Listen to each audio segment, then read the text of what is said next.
Our following wine is going to be the 2009 Vineyard Selection Pinotage. Now obviously Pinotage, as most of you will know, is unique to South Africa. We've looked at Pinotage on a specific site which is probably atypical to what is normally done. We've positioned a vineyard which is a tiny vineyard, only 2.5 hectares, on a southwest facing slope, which by Cape standards would be perfect for white varietals that need a bit of cooling influence.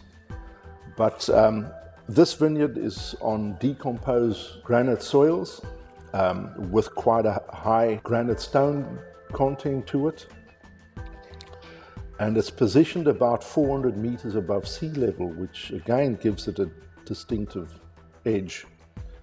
Pinotage in that vineyard, obviously with our knowledge of another site in the Jonkershoek Valley, you seldom get what we would commonly refer to a very typical Pinotage characteristic.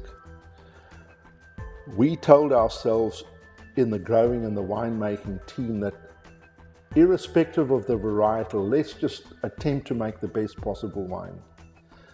And having said that, it probably took a lot of stress off our shoulders, because what was happening is that we tended to want to look at the treatment of this in terms of its handling as more Pinot-like than Pinotage-like. So we typically look at that vineyard coming in very ripe,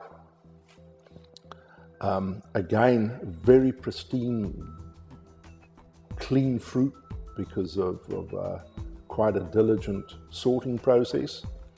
These berries are tiny, tough-skinned, minimal juice, so these are destalked and crushed, but we would always retain a percentage as whole berries.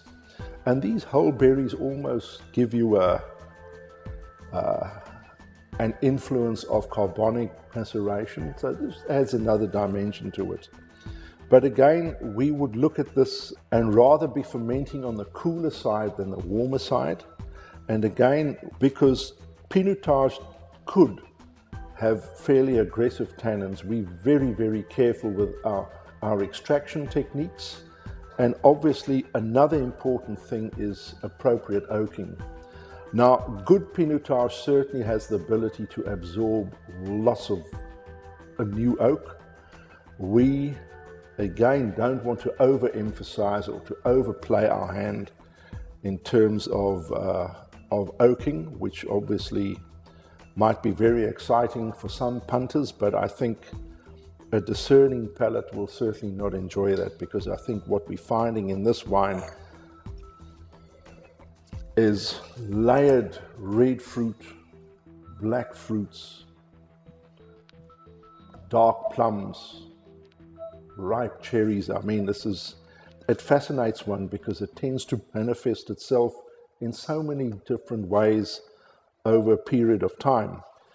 But 2009, I mean, just rich, ripe, as I say, quite plummy, plush, but framing that neat tannins, well framed, soft, a sleek wine.